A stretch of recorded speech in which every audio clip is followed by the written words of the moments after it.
worthy rival. There's another guy who does what I do. He gives talks, he writes books, he's extremely well respected, he does very good work. I like and respect his work as well. I just happen to hate him. It's nothing personal. He's always been very kind and respectful to me whenever I've seen him at engagements, and yet I irrationally hate him. And because of my hatred for him, I am very competitive with him. And I will regularly go online and check my book rankings, and then immediately go and check his. Mind you, I don't check anyone else's, just his. And if I'm ahead, I'm smug.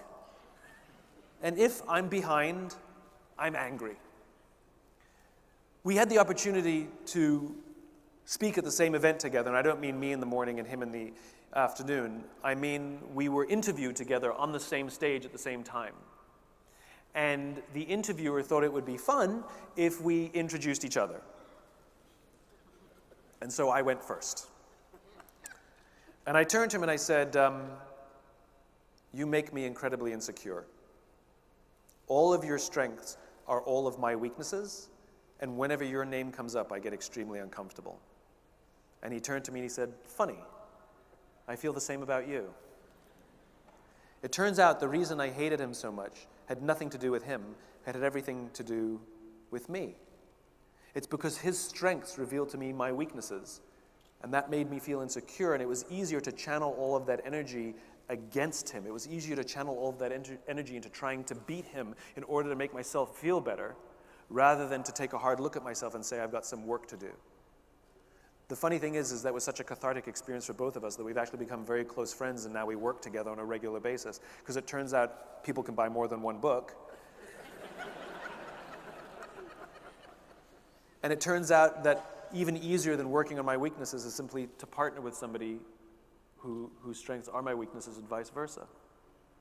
In other words, you have to have worthy rivals. When we have competitors in business, we adopt this mindset of needing to win or needing to beat them. The problem is this is not a finite game. There's no such thing as winning, because we haven't agreed upon any metrics, we haven't agreed upon any time frames. You get to choose the metrics that you've declared that you're the winner or you're ahead. It's totally arbitrary. Is it based on revenues, market share? Is it based on who has more followers on Twitter? No, it should really be based on who has more followers on Instagram. Like, we get to choose. In other words, the whole thing's ridiculous. A worthy rival is another player in the game that is worthy of comparison, that in some way, shape, or form reveals to you weaknesses that you have that are opportunities for you to work to improve yourself. You get to pick your own worthy rivals. You can have many of them. They can be entire companies, they can be individuals, they don't even have to be in your industry.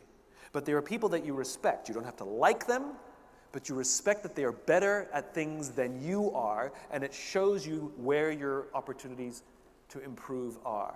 And remember, in the infinite game, the only true competitor is yourself, and if the game of an infinite mindset, if playing with an infinite mindset is a game of constant improvement, what better way to discover your weaknesses than from those who are better than us at so many things? Respect your worthy rivals and adapt as they fall out of the game.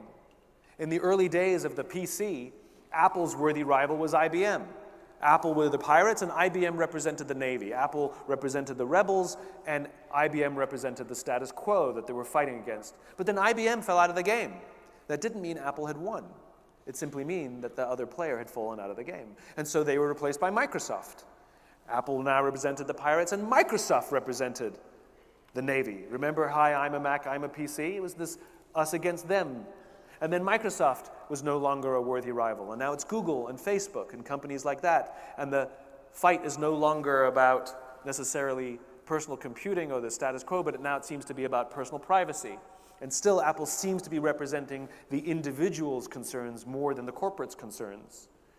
In other words, their just cause is still alive and well. It's just operating in a different way. And they use their worthy rivals to not only reveal their weaknesses, but to keep them on the straight and narrow. Who are your worthy rivals?